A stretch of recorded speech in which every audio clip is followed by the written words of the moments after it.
Praise the lord. ప్రభు నామమున శుభాభివందనములు తెలియజేస్తున్నాను. దేవుని యొక్క రాజ్య సువార్త నిమిత్తమై ప్రభు ప్రజలలోకి వెళ్ళి సువార్త ప్రకటిస్తూ ఉన్నప్పుడు జన సమూహం అని వెంబడిస్తూ ఉన్నారు. జన సమూహం వెంబడిస్తూ ఉంటుంటే ఈ జన సమూహం తాకిడి ఎక్కువైపోతా ఉందట. శిష్యులు కంట్రోల్ చేయలేని పరిస్థితి. జన సమూహం అంతా ప్రభుని వెంబడిస్తూ ఉంది. ఆ సమయంలో ఆయన అరణ్య మార్గంలోకి వెళ్తే జన సమూహం అంతా అరణ్య మార్గం వెంబడించినారు. ఆయన కొండ మీదకి వెళ్తే కొండ మీదకి వెళ్ళారు. కొండ మీదకి వెళ్ళిన తర్వాత కొండ దిగిన తర్వాత కూడా జన సమూహం ఆయన వెంబడించినట్టు మత్తయి సువార్త 8వ అధ్యాయం 1వ వచనంలో రాయబడి ఉన్నది. మత్తయి సువార్త 8:5వ వచనంలో ఒక శతాధిపతి మనకు కనపడతా ఉన్నాడు. 100 మందికి అధికారం కలిగిన వ్యక్తి ఆ శతాధిపతి. 100 మంది సైనికులకు ఒక అధిపతి అట ఆయన. 100 మంది సైనికులకు అధిపతి అయిన ఈ శతాధిపతి ప్రభు దగ్గరకు వచ్చి ఏమని వేడుకుంటున్నాడో తెలుసా? అయ్యా, నా దాసుడు పక్షవాయు చేత బాధపడతా ఉన్నాడు, పెరాలసిస్ చేత బాధపడతా ఉన్నాడు, కనుక నువ్వు అతను స్వస్థపరచాలని ప్రభు వేడుకుంటూ ఉంటే ప్రభు సెలవించిన మాట, నీతో పాటు నేను సపదమే ఇంటికి అని అంటే అతను అంటా ఉన్నాడు, నా ఇంటిలోకి వచ్చినప్పుడు నేను పాత్రుడను కాను. ఒక శతాధిపతి చెప్తున్న మాట, నా ఇంటిలోకి వచ్చినప్పుడు నేను పాత్రుడను ఎంత మాత్రము కాను.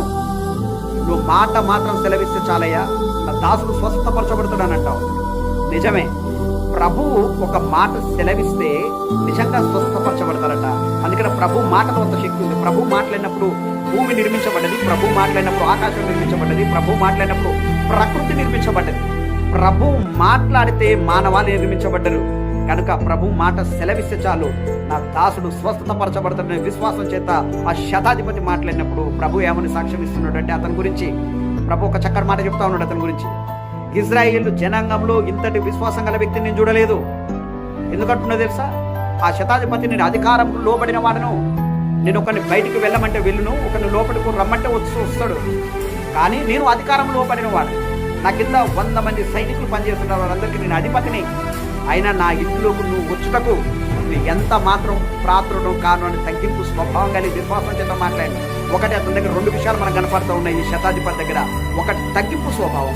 నా ఇంట్లోకి వచ్చుటకు మీరు నా ఇంట్లోకి వచ్చుటకు నేను పాత్రుడను కాను అని ఒక తగ్గింపు స్వభావం. 2వ మాట ఏంది అని అంటే, నువ్వు మాట మాత్రం సెలవిస్తే చాలు, నా దాసుడు స్వస్థపరచబడతాడనే మాట. ఇది 2వ మాట. ఆయన ఒకటి తగ్గింపు స్వభావం కలిగిన వాడు ఉన్నాడు. 2వది గర్వం లేదు అతని దగ్గర. నేను శతాధిపతి అనే గర్వం లేదు. 2వది తగ్గింపు స్వభావం ఉన్నది. 3వది ఏముందంటే విశ్వాసం, ఫెయిత్ ఉంది అతని దగ్గర. ఆ ఫెయిత్ మాట ఏమని ఫెయిత్ ఉంది? నువ్వు మాట సెలవిస్తే సార్ నా దాసుడు స్వస్థపరచబడతాడు అని అంటున్నాడు. గర్వం లేదు, తగ్గింపు స్వభావం ఉంది, ఫెయిత్ కూడా ఉంది. అందుకనే ప్రభు అంటుండగా, ఇజ్రాయేలు జనాంగంలో ఇలాంటి విశ్వాసం గల వ్యక్తిని నిన్ను చూడలేదు అని.